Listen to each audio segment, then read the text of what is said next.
हाय पिलू. हाय. व्यवस्थित व्यवस्थित बसायचं. हाय. हॅपी संडे पण. Happy Sunday.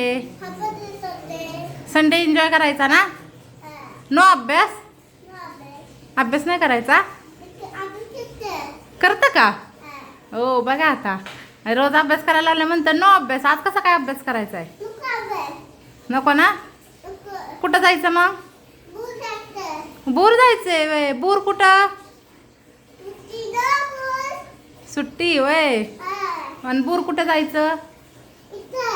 इथं वय. कोणाच्या गावी जायचं. मामाच्या गावी. माऊच्या गावी. माऊच्या गावी जायचं. माऊकडं कोण आहे. गाडीवर बसून जायचं. जाऊ दे. जाऊ जाऊ आपण. सुट्ट्या लागल्या जाऊ. आता चला. आता पोलिओ आहे आज तुला. आज पोलिओ. कुई नाही. पोलिओ डोस डोस औषध. औषध द्यायचं आहे तुला. औषध. आज पिल्लूचा पोलिओ आहे आणि आम्ही आता त्याला रेडी करून त्याला घेऊन जातो. आणि त्याला म्हणलंय आम्ही बुर जायचंय. चला बाय. आपण भेटू. पोलिओ डोस देताना दाखवू आपण. हा बाय करा. बाय. पोयम. बाय बाय करा.